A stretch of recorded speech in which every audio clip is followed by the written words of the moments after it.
All right, hello everyone. Welcome to why the goal of each evangelistic conversation may not be conversion with Dr. Scott Hildreth. We're excited to get started. My name is Matthew Hurt. I am a PhD student here at Southeastern Baptist Theological Seminary. Before we get started, I want to give a special thanks to our sponsor, B&H Publishing, who has donated a word search Bible package for each participant in the Southeastern Symposium.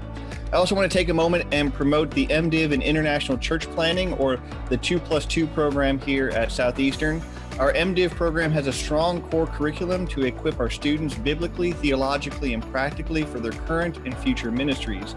The Master of Divinity in International Church Planting is a specialized 85-hour degree offered by Southeastern, primarily in partnership with the International Mission Board of the Southern Baptist Convention.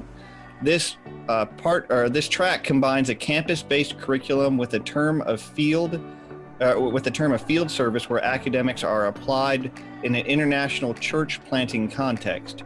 The campus curriculum can be completed in 2 years of full-time study. Students may opt for a 2-year or 3-year assignment with the IMB or another approved Great Commission agency to complete the field curriculum. The link for that program has been dropped into the chat box. If this is your first time with us, please be aware of both the chat box and the Q&A box. The chat box is where panelists will send information out to the entire group. Currently, we have a link there for our MDiv in International Church Planning that I just mentioned. The Q&A box is where you'll be able to ask questions to the speaker. Here's how the Q&A will work. You may type questions into the Q&A at any point during the presentation. If the presenter chooses to answer the question, you'll receive a typed response. Raise your hand in the Q&A box. Please do not raise your hand unless you have been instructed to do so. This will help us find you quickly to unmute your microphone. When it's time for you to ask your question, I'll call on you and you'll receive a request to unmute your microphone. Then you can ask your question, and once you're finished, we'll mute you again and Dr. Hildreth will answer your question. Now I would like to present Dr. Scott Hildreth, Assistant Professor of Missiology and the George Lyle Director of the Center for Great Commission Studies. Dr. Hildreth, you have the floor. Thank you so much. I appreciate you tuning in, staying around this afternoon for the last session of the day. The purpose of this session is to give us an opportunity to really think about evangelism in our training, whether it's training our students or training those in our church, or how we think about our own evangelistic lifestyle. The topic that we're going to talk about this afternoon is a summary of a chapter in a forthcoming book that I wrote with B&H Academic. The title of that book is Sharing Jesus Without Freaking Out. It's the second edition. I wrote it with Dr. Steve McKinnon. This book is, the purpose of the book, or the goal of the book, is to encourage, to give some training and equipping to Christians so they can learn to be more evangelistic as a casual or normal part of their lifestyle.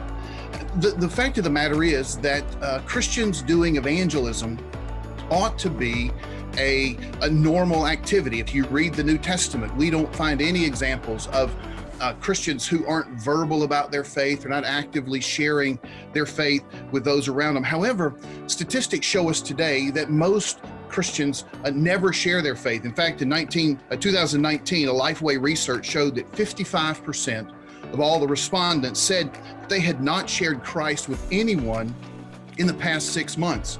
Now, the shocking thing about this is that almost the exact same percentage, 56%, said that they prayed for opportunities to share Christ at least once a week. 23% said they prayed for daily for opportunities to share Christ. And so in other words, we have people who believe and understand that we should share our faith.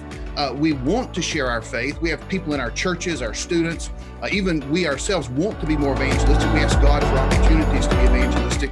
But for some reason, that prayer, that desire doesn't connect into a lifestyle of evangelism.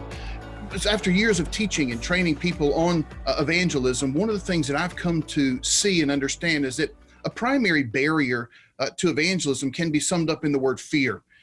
Now, fear is an interesting word if we think about it. It's a study that was done in the 1960s, proved by examining babies and even small animals, that human beings are only born with 2 innate fears: the fear of falling and the fear of loud noises.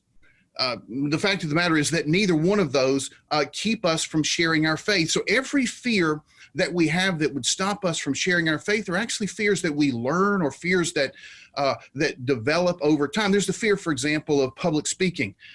Statistics say that about 75% of the population has some fear of standing in public and actually presenting maybe something like I'm doing right now in a public speaking address.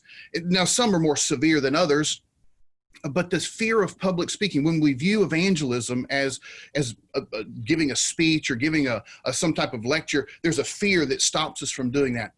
But if I talk to people about evangelism and ask them, now, why are you not as evangelistic as you would like to be? I think there are several fears that actually begin to fall in line. One, there's this fear of people term it the fear of messing up. I'm afraid that I'll say the wrong thing or react the wrong way or doing something. There's the fear that perhaps we'll say something and a person will think that they're a Christian and they're actually not a Christian. Some people have a fear of being asked a question that they won't know the answer to, and being afraid that along the way that they might inadvertently either lead someone astray or be embarrassed. And as I think about each of these fears and how they hinder us in our evangelism, I think we could probably sum them all up as this, is that would be the fear of failure. That is, when we think about and anticipate doing something that we're afraid we can't be or won't be successful at, we're much more hesitant to actually be involved or to actually do the thing that we're afraid that we would do. In fact, some research has even shown that there's a connection between a fear of failure and procrastination. Now, if we think about evangelism, and we think about our opportunities to share our faith with people, what might procrastination look like? Well, it might look like seeing an opportunity and saying, now's not the right time. Or it might involve being in a situation and thinking, I won't do it now, I'll do it later. Each of these are forms of procrastination. We see them in ourselves when we actually have an assignment to do or something on our to-do list, and they also can translate into an evangelistic lifestyle. But I think that the grassroots of this we can find in the fear of failure. The Los Angeles Times did an article that said that 31% of all adults have a significant fear of failure. The surprising thing about that is that when compared to, say, a fear of spiders, only 30% have a fear of spiders, 9% have a fear of being alone, and then 15% of people are actually scared of ghosts. That actually means that there are more people who are afraid of failure than people who are afraid of ghosts. So what happens then when we think about failure and we think about evangelism and how those things go together, whether it's procrastination or some other reason that we don't involve ourselves in sharing our faith?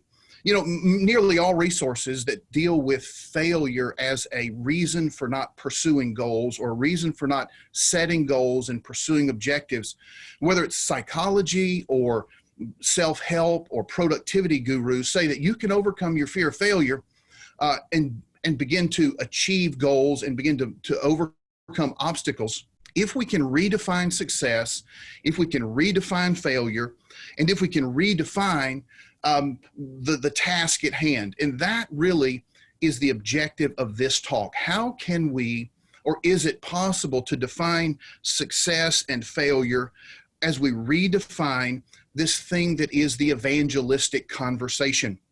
You see, my concern is that when we define the evangelistic conversation in terms of, say, closing the deal, that is getting a person to the point where we're asked them the question, is there any reason why you wouldn't want to pray and receive Christ? We're trying to close the deal. Is there something stopping you? Is there something hindering you from trusting Christ? If we define the conversation in those terms, then many times we're actually setting our students up or setting those that we're training up or even ourselves up for failure. After all, remember that it was Paul who said this, I planted, Apollos watered, but it was God who gave the growth. So then, neither the one who plants nor the one who waters is anything, but only God who gives the growth. Now, he who plants and he who waters are one, and each will receive his own reward according to his labor. In other words, evangelism is often a team project, and it's often a process that people go through. When we're sharing our faith with people, the journey toward conversion is often multi-layered and requires multiple steps along the way as people hear about the gospel, as they contemplate what they've heard, as they evaluate the weight of the gospel and its implications in their life, and as they make a decision. As we live in a less and a less Christian culture in the United States, and as we encounter those around the world who are either new to hearing about the Christian faith or in some way have an aversion to the Christian faith, I think it's necessary for us to reposition this thing that is the evangelistic conversation. What is the goal of an evangelistic conversation? What's the purpose of the discussion? What are we actually trying to accomplish? You see, evangelism begins when we meet people right where they are. And this means that we take our friends, we take our acquaintances, we take those that we are coming in contact with, and we take them and understand that we encounter them at varying levels of knowledge and experience with the gospel. Our goal in evangelism is to keep the conversation going, to move the person into a deeper and deeper understanding of the gospel, helping them to evaluate the cause of Christ in their life, the implications of trusting Christ, and the reality of what salvation is. A good catchphrase for this, in the book, we actually call this phrase an X+1 conversation. And what we mean by that is this, that we encounter people at all walks of life, and where we find them, we call that the X. That is, this is the point in their life that we come in contact with. The +1 then is the goal of leading a person one step closer to understanding the claims of the gospel, to understanding who Jesus is, one step closer to trusting Christ as Savior. Consider this. There are some people who grow up in Christian homes. That doesn't mean that they're Christians, but they grow up in a Christian home. Maybe they attend a Christian church. They have the full awareness of what the gospel means. There are other people who grow up in a Christian family, and because of the nature of their church, their upbringing, their own experience in life, just the fact that they grew up in a Christian church doesn't mean, or we shouldn't assume, that they have a full and complete understanding of the gospel. In fact, there may be those who grew up in a Christian church who have a distorted view of the gospel. And our hope is that we can move them one step closer to fully appreciating what the gospel is. There are others who have grown up completely separate from the gospel, maybe in a different culture, in a different context. They've never heard of Jesus at all.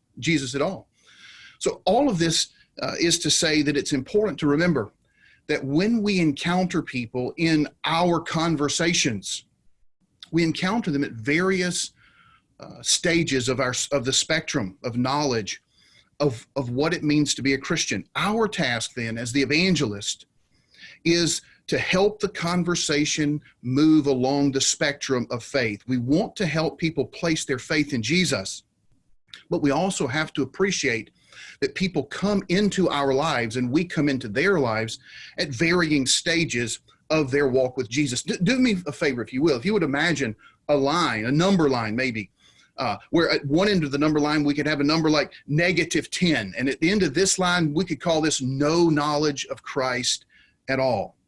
These may be people with a warped understanding of who Jesus is. It may be someone who has no information whatsoever about Christianity. Maybe they don't even know the gospel or the saving message of Jesus. Non-Christians, for example, can express this no knowledge of God in many, many different ways, different opinions about Christianity, different experiences about Christianity. We all know there are people who know the name Jesus or know perhaps some stories in the Bible, but they really have no real knowledge of God. Their understanding is so far from accurate that if we ended the conversation with, is there any reason for you to say yes to Jesus or no to Jesus, they wouldn't really have an understanding what they were saying yes or no to. And accurately, they wouldn't be able, we couldn't honestly say that they've rejected Jesus of the Bible. They've just rejected some lack of knowledge or misunderstanding of who he is. They've never really heard the core message. Now, obviously, there are even unreached people groups around the world where there's very little, if any, knowledge of Jesus. Maybe they've never heard any stories at all. And as tragic as that is, the reality is that there are people that we come in contact with, even in the Bible Belt in the United States, who could be said to have no knowledge of the gospel. Oh, they may have seen a church on every street corner. They may have even heard a Christian song on the radio, but that doesn't mean that they've been able to appreciate the claims of the gospel. So -10, think no knowledge of the gospel. Then if you were to continue along that number line, If conversion is a 0, think of -1 as a saving knowledge of Jesus. We're not speaking of a person who's actually become a Christian, but rather a person who knows enough, who appreciates the claims of Christ on their life, who has the complete knowledge of who Jesus is in their life, and who knows enough to actually put their faith in Jesus. We mean someone has sufficient knowledge for salvation. Now, according to Romans 10, a person cannot be saved unless someone shares the gospel, preaches the gospel to them, unless that hearer receives that with knowledge and they place their faith in Jesus. So the goal of evangelism is to get a person to -1. The reason that we say this is that we can't control whether a person actually places their faith in Jesus and moves from -1 to 0. After all, even Paul said it was God who gave the increase. Faith is a gift from God. The evangelist shares, the evangelist clarifies, but it's God who gives the growth. So in between these points, the points of -10 and say -1 on the understanding of what it means to be a Christian, each of these check marks of -10, -9, -8, and all the half marks that would be in between could be different steps along the way to coming to understand and growing in a full saving faith of Jesus. It's why we call this concept an X+1. We meet a person where they are, and the goal of our evangelistic conversation is to take them where they are with honesty, with integrity, with genuine communication, and figure out what would it take to help this person move one step closer to Jesus. Our responsibility then as the evangelist is not in every conversation to force a person into a decision, to force a person toward conversion, but simply to make sure that we have communicated, that we've answered the questions, that we've led the person along the way so that they can make an informed decision about that step that they're taking toward Christ. So this would allow then people to relax. This fear of failure in the conversation of thinking, well, I haven't led them to faith, I haven't given them an opportunity to respond, would then go down because we've lowered the bar and the expectation. Our goal then isn't to drive toward decision in every single conversation. We want to give people a chance to respond, but we also can measure that conversation with an understanding of where is this person when I meet them, and can I move them one step closer to placing their faith in Jesus. We can guide them as the evangelist through the different phases of discovery. If we were to take this number line that I've just described, we might actually call this how a person becomes a Christian. A person moves along the line from no knowledge to sufficient knowledge of faith. In other words, people hear the message and they actually move toward placing their faith in Jesus. But while there's sometimes a limited knowledge or perhaps no knowledge of the gospel, evangelism moves people along this path. But I want you to imagine that there was another line. So we've got there one line on that we would call how a person becomes a Christian. And then there would be another line. We could even call this perhaps why a person becomes a Christian. It may actually be better to call the line why the person is not a Christian. Because you see, as we think about this evangelistic conversation, our objective is, it helps us as we get into this objective to ask ourselves the question, now, why is it that this guy, that this girl, that these teenagers, that these people that I'm talking to are not Christians? What is stopping them from being a Christian? What is it that they need to do? What is this next step? So as we ask ourselves the question, why is a person perhaps not a Christian? Understanding the barriers of this individual's faith gives us a roadmap for our evangelistic conversation. Think about this, we think about the line we introduced earlier. Think on one end, there's no understanding. On the other end, there's a -1, which is sufficient understanding. If we took the same thing and we would ask the question, what is it that in this maybe -2 to -1, what would be some reasons that a person couldn't or wouldn't take the step toward faith? Or what is it perhaps that's along the pathway of this journey? There may be many reasons why people aren't already Christians. There may be many reasons why someone who hears the message doesn't respond in the way that we would want them to respond. But I want to list here 4 reasons about why a person that we're witnessing to may not yet be a Christian, and then show you how a conversation that approaches the person as an individual, not as a project, a conversation that approaches the individual as one who who is moving along a journey can actually be helpful. So first, there are some people who aren't Christians because of some form of hostility. That is, they're angry at God or they're angry at Christianity. You see, there's some people who've been hurt by the church. We hear stories all the time in our news today about people who've been abused sexually or manipulated in the church or stolen from in the church. In many cases, these people have been abused or neglected or manipulated by people who claimed the name of Jesus. In these interviews, these people have great hurts toward the church and really transfer that, even perhaps rightly so, toward God. I'm angry with you. When we start a conversation with the person who's hostile or angry, then we need to understand this is where they are in faith. Some people are hostile because of cultural biases. They've grown up in a worldview or in a cultural context where their religion teaches them that Christians are either bigots, or Christians are immoral, or that Christians are apostate, or that Christians are the enemies of the world. And the hostility that we find in here allows us to enter that conversation and appreciate, okay, this is where this person is. I deal with them with patience, with grace, with kindness. X+1, how can I help deal with this issue of hostility? Being willing to have conversations with those who are hostile, listening to their stories, letting them vent, not feeling the need to defend the pastor that you don't know, the church deacon that you don't know, the form of Christianity that we weren't responsible for, but letting them vent. And then allowing them to see the truth, the love, the compassion that we share. Some people aren't Christians, second, because of suffering. That could be their suffering that they've personally experienced, or perhaps it's suffering that they see in the world. You see, the problem of evil is a real barrier to faith. People look around, even now as we are in the middle of this coronavirus, and ask, how could a loving God and a God that's in control let all of this stuff happen to us? Those are legitimate questions. The problem is this, that the Bible doesn't really give a sufficient answer to the person who's in the middle of the suffering. Now, we can look back and philosophically think about the answer to why a person is or isn't a Christian, and we can give a philosophical answer to the reason and the cause of suffering.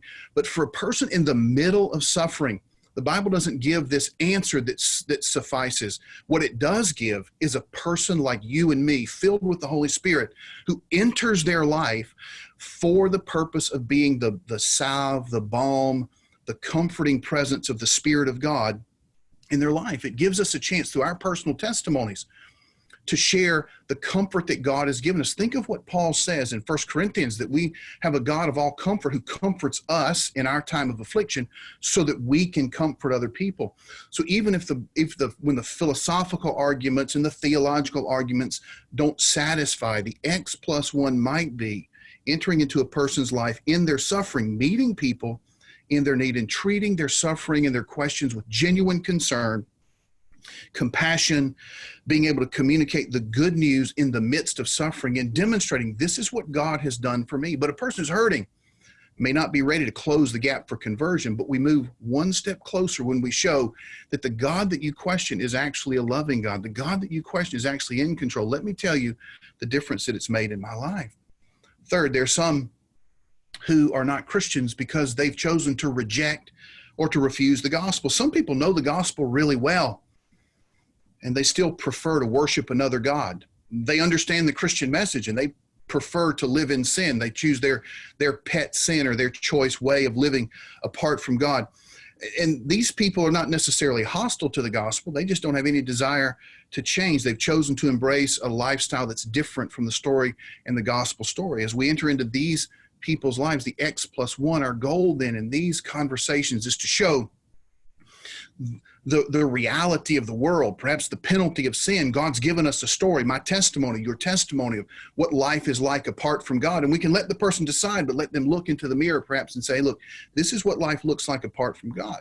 They may not be ready to make a decision at that point, but our goal is to think X+1, a person rejecting the gospel can still be moving closer to trusting Christ if we see this as a journey and as a conversation. Finally, there are people who aren't Christians just out of sheer apathy. And they're not angry with God. They're not ignorant of God. They just actually don't care. They never think about the gospel. Most of the people that we find in our culture today fall into this category. You and I get up every morning and we think about our relationship with God. We read our Bibles, we pray. When we sin, we worry about our sin. But we are in the vast minority of people. So when we introduce the gospel into a conversation with a coworker, with a friend, with a classmate, we're actually breaking something and stunning them because it's an idea they've never thought about or they've never considered. They're more focused on their job, their kids, the stresses in their life, paying their bills. There's just this apathy. So whereas there's some who are hostile to Christianity, they're those who apathetic, reject the gospel because they've never thought about it. For these people, our X+1 is just to show them the reality, the truthfulness, to enter into a discussion that at some point perhaps they'll be ready to make a decision for. You see, the gospel is not merely a message of, quote, get saved and get to heaven. The gospel is a story of God's desire for relationship with his people. The gospel is a story of love, a story that involves relationship. Now, Jesus didn't die so that all the people of the world can go to some sweet by and by place in the sky that's a little bit like a cosmic Disney world or something like that.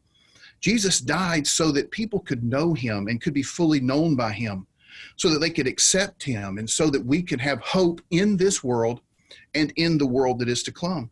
When we share Christ with people who are apathetic toward Christianity, we're not primarily telling them just how to get to heaven. Most of them don't care about getting to heaven. For them, this world is as good as it can be, or perhaps it's as bad and they can't imagine anything else. We're not trying to show them even the deep problems of their sin. We're sharing with them all that God has done for them and the possibility of being rightly related with him. We're loving them enough to treat them as human beings, as individuals, and letting them see the introducing them to the story and the message of God through Jesus Christ and the difference that can make because of his love for them. So whether we talk with someone who's hostile or confused or disillusioned or defiant, someone who's in the middle of suffering or disinterested at the moment, everyone has a reason for not moving from this -2, -1 to the 0. But as we draw closer to them and as we enter these conversations that can be evangelistic conversations, not because the goal is to get to the end point, but because we realize that as we're moving along this X+1, we're treating people as individuals. Each conversation has the opportunity to be evangelistic. We draw closer to people and hope that those people are drawing closer to the God who loves them, the God who saved them. And so this really becomes the goal of the evangelistic conversation. Again, it's easy to think about and easy to consider the pressure that comes with thinking I have to close the deal at the end of the discussion. It makes people feel uncomfortable. It makes people feel like that they are going to fail, that they're somehow going to mess up along the way. But if we can find a way, I think, to redefine the evangelistic conversation, not as a conversation with a specific end goal that's heading somewhere, that's trying to get to this place of setting the hook or closing the deal or selling the product, but rather of seeing this as a conversation. We enter into someone's life at the point they actually are. So we get to know people. We ask ourselves the question, what is it that's keeping them from trusting Christ?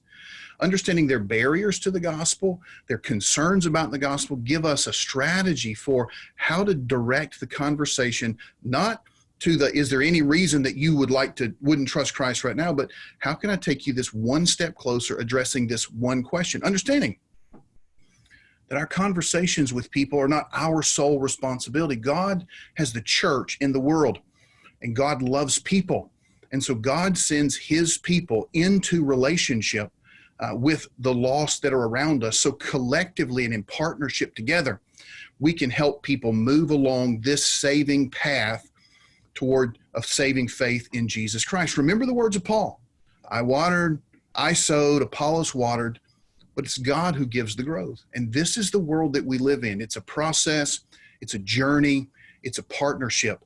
And the evangelistic conversation, if redefined, I think can be practiced more aggressively, can be practiced more effectively as we understand that there's not a need to be aggressive in every conversation. You see, when we promote a single understanding of evangelism, that is a conversation with conversion as the only successful outcome, then we frustrate the would-be evangelists. We make success and failure dependent. This, I think, is a key. We make success and failure dependent on, first, the responses of another person, or second, the miracle of God. So in other words, we take success and we take failure out of the hand of the evangelist and we put it in the hands of someone else. This is a frustrating place to be when you're trying to learn to do something for the first time or trying to practice something on a regular basis. A better conversation, a better way to portray the evangelistic conversation might be to help people understand that what we're looking for is an X+1 chain as part of our definition of evangelism. That is, Christians are actively seeking and speaking opportunities to share Christ with people around them. We intentionally seek to help people move a step closer to saving faith in Jesus Christ. This means that the ultimate goal then of an evangelistic conversation might be conversion, but the purpose of that particular conversation may not be conversion. The purpose of that particular conversation is X+1. And as we meet people along the pathway of faith, we realize this is the process that God uses to escort people, men and women, into his kingdom.